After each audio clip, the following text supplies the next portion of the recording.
Turn your living room into a joyful, hands-free playroom with CoComelon Sing and Play with JJ. Your child sings, moves, and learns right alongside JJ and friends, all on the big screen. It's designed thoughtfully to spark speech, rhythm, and coordination through songs and active play. Try an ad-free, safe, and interactive way to make screen time part of their learning and growth. Parents love how easy it is, voice-controlled and frustration-free. Kids love every moment of singing, laughing, and playing along. It's fun for them, and it's feel-good for you. Available now in the Volley app on your smart TV. Just search Volley in your TV's app store and start your free trial of CoComelon Sing and Play with JJ today. That's CoComelon Sing and Play with JJ. Available now in the Volley app on your smart TV. Search Volley and start your free trial today. Volley. Are we teaching learned helplessness, that the child then becomes to expect that to happen because they don't know the difference? They don't know what it is to be an independent person. What does an independent person look like or feel like?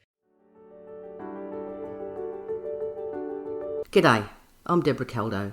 Welcome to the Red Giraffe Solutions Expanding Worlds podcast, where we aim to support you as you help your young person with additional needs plan for their future, a future where they're safe, secure, and live a rewarding and fulfilling life. From around the world, I share stories and I share solutions from people making this possible right now. I'm a parent of a young person with additional needs, so I understand the challenges. Many of the people I've interviewed on this podcast have already helped me design a better future for my daughter, and I hope that they might help you as well to imagine what's possible for your young person.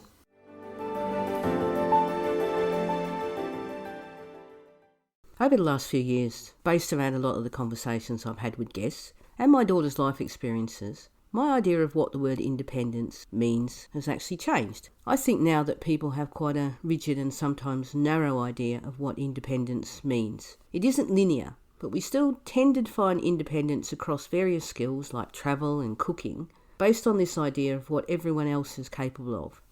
But independence and what it looks like is always about the individual, and it's also about dignity. And in this episode, where I'm continuing my conversation with Gwyn McCormack from Positive Eye, independence is one of the topics that we're discussing. But if I had to choose one thing as to why this episode is worth a listen, it would be Gwyn talking about why we need to think about our children as being problem solvers. I think this relates in lots of ways to what we've talked about in the past, about things like dignity of risk and building resilience. And ultimately, all of our children will have problems that they'll need to solve themselves. So like most things, it's a skill that they need to practice to get better. So in this part of our conversation, I asked Gwyn what are some of the things that we could be doing at home and how this links into building our children's independent skills. So let's hear more from Gwyn on that.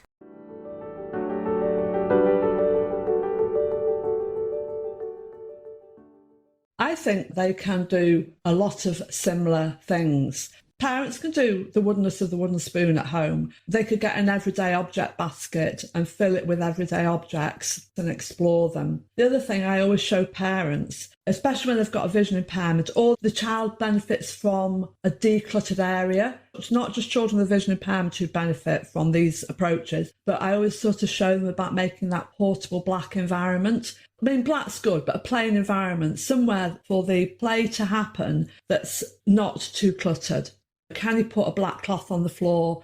Can you throw a black cloth or sheet over your sofa? Using a torch to spotlight the resource is really good. For me, everybody should carry a torch like they carry the phone. It's just an invaluable resource.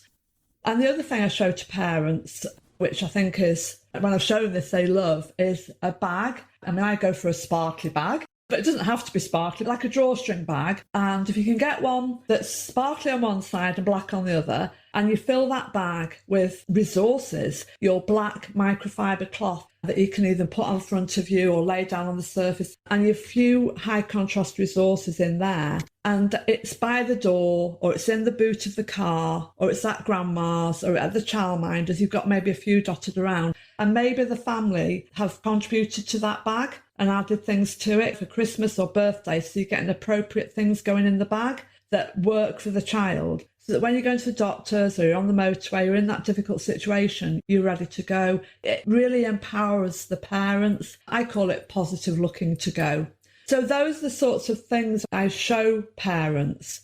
But in terms of independence, it's a huge subject area. I think it's very emotive as well. And I'm not a parent of a child with special educational needs, and I'm always conscious of that in what I talk about. But I've worked over the years to develop a programme about stepping back, because the more we solve the problem for our children, the more we step in and do it for them and tie the shoelaces or go and get them the drink of water or make them the sandwich or put the hat on for them, all those things that we do as parents anyway, and sometimes we've got to do it because you're rushing out the door. Are we teaching learned helplessness, that the child then becomes to expect that to happen because they don't know the difference? They don't know what it is to be an independent person. What does an independent person look like or feel like? If you've never had the opportunity to make a mistake and have to figure out, oh, that didn't work very well, I'll have to try that again or do something different. What we have to get to the point of is understanding the child as an effective problem solver. Do you, inside of yourself, understand the child as an effective problem solver, that they can be that person? And I say that to educators and to parents and to myself as a parent, because I think our desire as a parent or as an educator is to fix it for the child or the young person. And we think that's our role. So it's actually to do with understanding your role in maximising independence and knowing, yes, you have to step in to teach the skill of getting the water from the tap in your cup safely and not spilling it. You've got to teach that skill, but you've got to be able to scaffold yourself out of that routine of getting the water.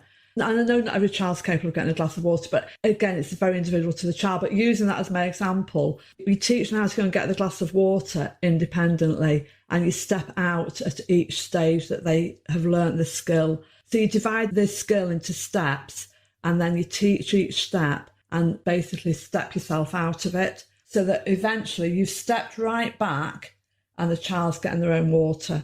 And I know that's probably a poor example, really, because there's so many children with lots of different needs, but it's just to give a rough example. And independence will look different for every child, but it's maximising that. And I think it's full of emotion because we feel the need to step in and do it for the child rather than stepping in to teach the skill. If I could just share this example with you of really why I wrote the Step Back programme. I was talking to a deputy head teacher years ago, and she said, we really need to look at our practice. We're all very experienced teachers, but I think we're sort of getting set in our ways with how we support children. And she said she was talking to a member of staff, and this child was walking along the corridor whose shoelace was undone. And she said to the child, oh, your shoelace is undone. And before the child could bend down and tie their own shoelace, the well-meaning member of staff had stepped in and tied the shoelace, not saying to the child, how can I help you tie your shoelace? What parts of tying your shoelace can you do? Can you do them all? Can you do some? How can I best help you? Just automatically assumed that that was her role in the best way possible and stepped in. And the child went, yeah, you can do that then. You tie my shoelace because you always tie my shoelaces. Probably not even having that thought process. It's just what happens because you don't actually know the difference. It's like when I was a peripatetic teacher and I was in a class, the teacher would give out the instructions about what the child needs to do that I was supporting. And I've fallen into this. The teacher's told the child what to do. The child doesn't have a hearing impairment. They're really capable of listening really well. And then when the teacher stops talking, I then tell the child what to do again. But nobody else has got that opportunity to have somebody tell them again. So actually that child stops listening. Think, oh, it's okay, because Gwyn will listen to that. So you don't even realise that it's your role to listen as a child and that you've got a responsibility like other children have. I think it's very, very, very complicated. To go back to parents, the same scenario, isn't it, of that need to make it right. I can only talk as a parent. I have 2 boys and I'm still capable of doing that. And we all are, aren't we, I think? So I don't put myself above any of this. But I think there's a huge amount of work to do on that area A lot of it boils down to understanding your role in maximising independence. Do you recognise your child as an effective problem solver? Yeah, and I always say to everybody and to parents, how many problems have you solved today before you sat down here this morning? I've solved problems, you've solved problems. We've all solved problems to get here, but they're just sort of automatic. Oh, I'll do that. Oh, that's not working. I'll do that. We do it all the time. Some are bigger problems than others. Some days are better than others. I do a lot of work about independence, but just to go back to Marvin, just as the example, for me, if children are sitting independently watching that show, using their vision and their auditory skills, they are independently accessing story.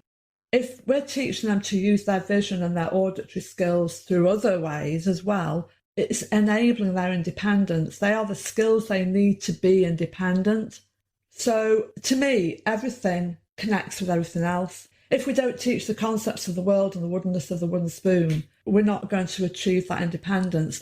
Obviously, I can't talk about every type of child and every type of need here, and I wouldn't want to offend anybody. In that process, I am just using those as examples because I believe that maximising independence is individual to every child, but every child is capable of achieving their own level of independence. And I think the other thing, a parent said to me years ago, do you ever sit down as a team and think about the long-term goal of my child being independent when they're 18? Do you ever think about that and what that might look like? And that really resonated with me. I thought, no, we don't do that. We don't imagine what that might look like because we're all thinking here today, right now, rather than what the future holds. It's a massive area. All educators need it as part of their teacher training because it's actually to do with your role as a teacher of inclusion, of how to be inclusive. Because a lot of it also is to do with, have you adapted the curriculum to meet the need of the child? Children won't be able to be independent if there aren't some adaptations made.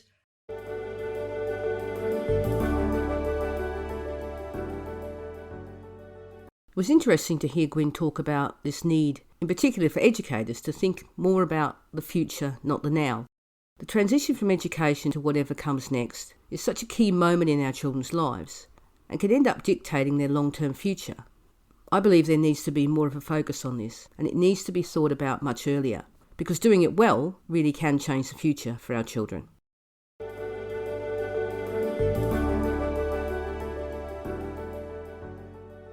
I just want to say thank you for taking the time to listen, and I hope that the stories and solutions shared on here help you as you support your young person to create their future.